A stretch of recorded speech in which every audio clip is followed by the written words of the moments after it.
On a tous connu ce moment de pure frustration, la page qui met des plombes à charger, la vidéo qui se fige en plein milieu, bref, la connexion qui rame.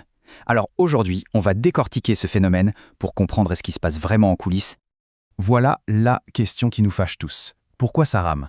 Pour y répondre, on va devoir plonger un peu dans la technique, dans les câbles et dans les ondes qui tissent notre monde numérique. C'est vraiment le point de départ de notre petite enquête. Allez, on commence. On va essayer de percer ce mystère. Qu'est-ce qui se cache réellement derrière ce simple mot « ramer » qui peut nous rendre complètement fous? En fait, pour comprendre la vitesse, il faut d'abord comprendre comment nos appareils discutent avec le reste du monde. Et ça se résume à deux grandes familles, deux manières de faire, avec des fils ou sans fil. C'est la toute première pièce du puzzle. Commençons donc par la première catégorie, les connexions avec un bon vieux câble. C'est un peu les fondations de l'Internet, l'épine dorsale physique qui transporte la grande majorité des données sur la planète. Et là, on a vraiment deux philosophies qui s'affrontent. D'un côté, le câble Ethernet, que tout le monde connaît. Il est fiable, pas cher, et il envoie l'info via des impulsions électriques. C'est pour ça qu'il est encore partout. Et de l'autre, la star du moment, la fibre optique. Là, on change complètement de monde. On n'utilise plus l'électricité, mais la lumière. Et c'est ça qui explique ses performances incroyables. Ça permet de faire passer beaucoup plus d'infos sur de très longues distances, sans quasiment aucune perte. Bien sûr, aujourd'hui, une énorme partie de notre expérience du numérique se passe sans fil. Alors, passons à ce monde d'ondes qui nous entoure en permanence et qui, il faut bien le dire, nous a bien libérés des câbles. Le monde du sans-fil est en fait super diversifié. Chaque technologie a sa propre spécialité et c'est souvent la portée qui fait la différence. Ça va du paiement à quelques centimètres à peine avec le NFC, jusqu'au Wi-Fi qui arrose toute la maison, en passant par le Bluetooth pour nos écouteurs. Donc il n'y a pas une technologie sans fil, mais tout un écosystème qui répond à des besoins très différents. Et juste un petit mot sur le futur, une technologie super prometteuse qui arrive, c'est le Li-Fi. L'idée, ce serait d'utiliser notre réseau d'éclairage, nos ampoules, pour transmettre des données à des vitesses folles. Imaginez un peu, avoir une connexion Internet via la lumière de la lampe de bureau, même quand elle a l'air éteinte. C'est assez fascinant. Bon, maintenant qu'on a vu comment nos appareils se connectent, revenons à notre question de départ. Pourquoi ça rame? Pour vraiment comprendre, il faut maîtriser deux concepts techniques super importants. Le premier de ces concepts, c'est la latence. Le plus simple, c'est de voir ça comme le temps de réaction du réseau. C'est le délai, le temps d'attente entre le moment où on demande quelque chose et le moment où on commence à recevoir la réponse.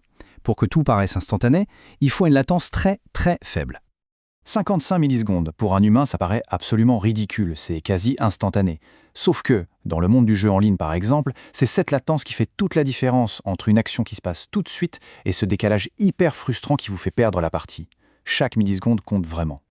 L'autre moitié de l'équation, c'est le débit. Si la latence, c'était le temps de trajet pour une seule voiture, eh bien le débit, c'est la largeur de l'autoroute. Plus l'autoroute a de voies, plus on peut faire passer de voitures en même temps. C'est la quantité de données qu'on peut faire transiter, c'est ce qu'on appelle plus communément la vitesse de connexion. Et quand on regarde l'évolution des technologies, le saut de performance est juste spectaculaire. On ne parle pas d'une petite amélioration entre les vieilles connexions type ADSL et la fibre ou la 5G, non, on parle d'un changement complet d'échelle. C'est un véritable bond de géant dans la quantité d'infos qu'on peut échanger. Mais voilà, toute cette vitesse, toute cette performance incroyable, eh bien ça n'est pas gratuit. Ça a une contrepartie directe et qu'on ne voit pas toujours. Prenons l'exemple de la 5G dont on parle beaucoup. C'est vrai, les performances sont impressionnantes. On parle d'une vitesse environ 10 fois supérieure à celle d'un Wi-Fi classique. C'est une avancée technologique majeure, c'est indéniable. Et ce 10 fois plus rapide, ça change complètement l'expérience. Ça veut dire des téléchargements quasi instantanés, du streaming en très haute définition sans aucune coupure, ça ouvre la porte à plein de nouvelles applications. Mais voici le revers de la médaille. La physique derrière tout ça est assez exigeante. Et pour atteindre de telles vitesses, la technologie a besoin de beaucoup plus d'énergie, que ce soit dans nos téléphones ou dans les antennes du réseau. Et voilà le point crucial à comprendre. Une connexion 10 fois plus rapide a aussi potentiellement un impact énergétique et donc environnemental qui est 10 fois plus important. C'est le compromis un peu caché derrière cette course effrénée à la vitesse.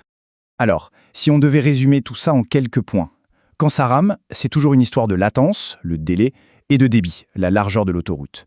Nos connexions, qu'elles soient filaires ou sans fil, reposent sur des principes physiques très différents. Chaque technologie est en fait un compromis.